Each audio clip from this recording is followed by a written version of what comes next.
नमस्कार, मी मनोज भोयर, मॅक्स महाराष्ट्रावर आपल्या सर्वांचं स्वागत आहे। कोल्हापूर जिल्ह्याचं राजकारण महाराष्ट्रात चर्चेत आहे। माझ्यासोबत विजय देवणे जिल्हा प्रमुख आहेत, शिवसेना उद्धव ठाकरे गटाचे। खूप स्वागत आहे आपलं। तर एक वेगळी अटीतटीची लढाई इथे आपल्याला पाहायला मिळते। कुणाला जिंकून आणायचं त्यापेक्षा कुणाला पाडायचं असं ठरवलं जातं अनेक निवडणुकीमध्ये। आमच्या कोल्हापुरामध्ये निवडणुका विधानसभा असू दे, लोकसभा असू दे, ग्रामपंचायत असू दे, तर पहिल्यांदा पाडायचं ठरलं जातं आणि पाडायचं ठरल्यानंतर ती एक प्रक्रिया पूर्ण होती आणि त्या प्रक्रियेमध्ये ती यशस्वीरित्या एकदा जनतेने उचलून धरली तर पडणारा तो पडतो आणि जिंकणारा अपेक्षेपेक्षा जास्त मतदान निवडतो। याला म्हणतात कोल्हापूरचा एक छत्रपती शाहू महाराजांच्या जनतेचा जनाधार आहे। महाराष्ट्रामध्ये अनेक जागेला जनाधार असतात, पण इकडे लोक एकदा मनातून ठरवलं तर मग त्यांच्यासमोर काही चालत नाही। घरची भाजी भाकर खातील, चहा घरचा पितील आणि ज्या माणसाला त्यांना अपेक्षित आहे त्या माणसाला ते निवडून देतील।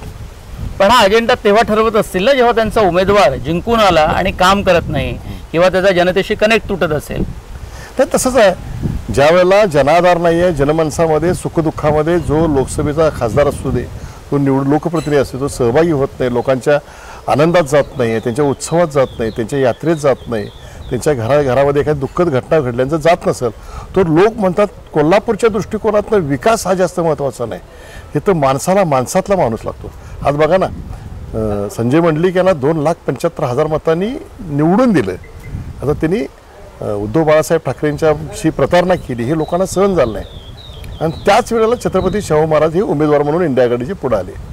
लोकांनी पहिली पसंती शाहू महाराजांना मोठ्या प्रमाणात दिली। हळूहळू सुरुवात झाली, एक मोठं वादळ तयार झालं आणि या वादळामध्ये आज संजय मंडलिक दिसायचे बंद झालेत। माणसं मिळत नाहीत, सभा होत नाहीत, मिरवणुका होत नाही। अहो, देशाचा पंतप्रधान नरेंद्र मोदी कोल्हापुरामध्ये येतो, अमित शहा कोल्हापूरमध्ये येतो, नितीन गडकरी कोल्हापुरामध्ये, देवेंद्र फडणवीस येतात, 5 दिवस मुख्यमंत्री तळ टकून असतो।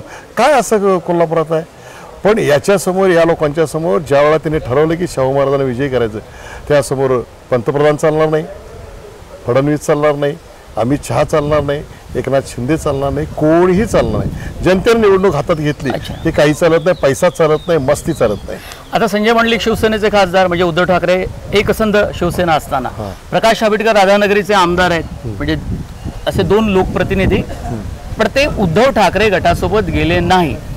पण उद्धव ठाकरेंना मानणारा वर्ग अजूनही शिल्लक आहे। तुम्ही त्या गटाचे जिल्हा प्रमुख आहात म्हणून विचार करा। मोठ्या प्रमाणात या कोल्हापुरामध्ये शिवसेनेला महाराष्ट्रामध्ये आजपर्यंत जे मिळालं ते आदरणीय शिवसेना प्रमुख बाळासाहेब ठाकरेंचं स्वप्न एक कोल्हापूर शहराचा आमदार असायचा फक्त, आणि कोल्हापुरामध्ये 10 विधानसभेचे मतदारसंघ, पण 10 वर्षापूर्वीच्या निवडणुकीमध्ये शिवसेने एकदम 6 आमदार निवडून आले आणि त्याचबरोबर दुसऱ्या निवडणुकीमध्ये परत 2 खासदार निवडून आले आणि 1 आमदार प्रकाश आंबेडकर निवडून आले।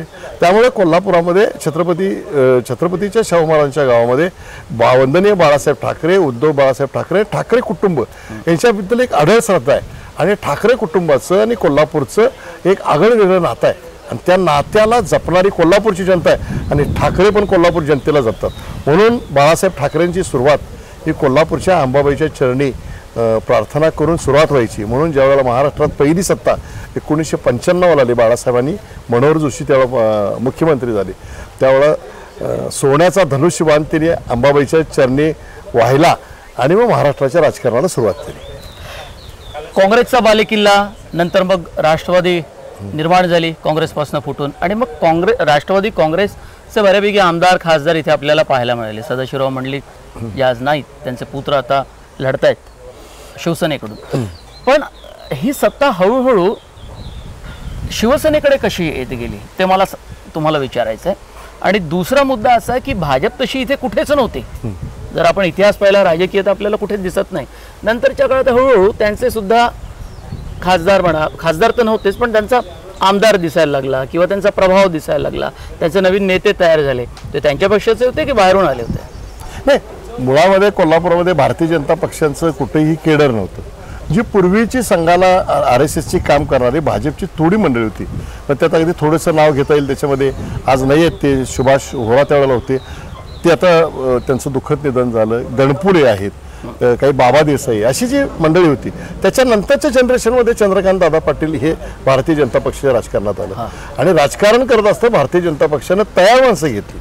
मग काँग्रेसकडनं घेतली असेल अनेक पक्षांच्याकडनं घेतली, मला कुठल्या पक्षाचं नाव नाही, पण मूळ भारतीय जनता पक्षाचाच माणूस जो स्वातंत्र्यपूर्व काळापासून आणि आत्तापर्यंतच्या काळामध्ये असणारा तो कधी तुम्हाला आमदार आणि खासदार झालेला तुम्हाला बघायला मिळणार नाही. त्यामुळे भारतीय जनता पक्ष एकच तत्व आहे की माणसं घ्यायची, निवडून आणायची आणि त्याला भारतीय जनता पक्षाचं लेबल लावायचं. आम्ही विचारत होतो शिवसेनेकडे ही सत्ता कशी आली? शिवसेनेकडे आले म्हणजे शिवसेनेनं तरुण लोकांनी निवडली. शिवसेनेमध्ये सुजित मिंचेकर साहेब असतील, उल्हासदादा पाटील असतील, तत्कालीन त्यावेळेचे प्रकाश आंबेडकर असतील आणि म्हणजे ही जी मंडळी 6 आमदार आमचे जे निवडून आले हे तरुण होते. त्याच्यातले काही इंजिनियर होते, काही डॉक्टर होते. लोकांना कोल्हापूरच्या असं दिलं की उद्धव बाळासाहेब ठाकरेंनी कोल्हापूरचा आमदारांचा चेहरा तरुण आणि अभ्यासू दिलाय. मग लोकांनी मनात ठरवलं आणि विचारवंताच्या लोकांनी ठरवलं की आपण या तरुणाला निवडून द्यायचं आणि एकदम 10 मधले 6 आमदार निवडून आले.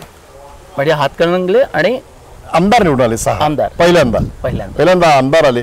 आमदारांची ती टर्म पूर्ण झाल्यानंतर परतच्या ज्या निवडणुका लागल्या म्हणजे मागच्या निवडणुकीमध्ये त्यावेळेला शिवसेनेचे काही मतानं झाले.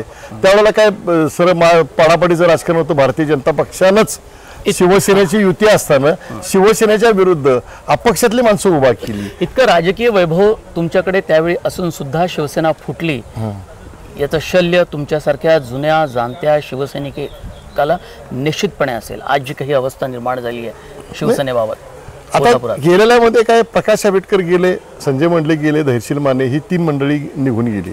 शिवसेनेमध्ये बाळासाहेब ठाकरेने, उद्धव बाळासाहेब ठाकरेने तयार केलेलं जे आमचं जे मूळ शिवसेना आहे कार्यकारिणी खालची ती आहे तशी राहिली, त्यातलं कोण गेलं नाही आणि गेले. आम्हाला एक क्षणात वाईट वाटलं. आम्हाला वाईट वाटण्यापेक्षा आमच्या साहेबांना केवढा त्रास झाला असेल. उद्धव बाळासाहेब ठाकरेंनी सामान्यातल्या माणसांना, पोरांना आमदार केलं, खासदार केलं. आम्हाला आमच्या वेदना नाही आहेत, आम्ही आमच्या वेदना म्हणत नाही, पण आमच्या साहेबांना त्रास झाला तर आमच्यासारख्या शिवसैनिकांना त्रास होतो आणि हा खूप वाईट त्रास होतो.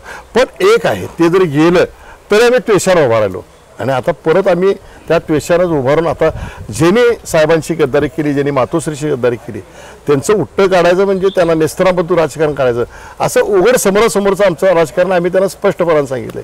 तुम्ही गद्दारात तुम्हाला गाडून टाकला, काय काढायचं? एकदा गद्दारनं काढलं तर परत कोण गद्दारी करण्याची तयारी होणार नाही आणि शिवसेनेचा बालिकेला परत असा राहावा असं शिवसैनिकांचं स्वप्न आहे.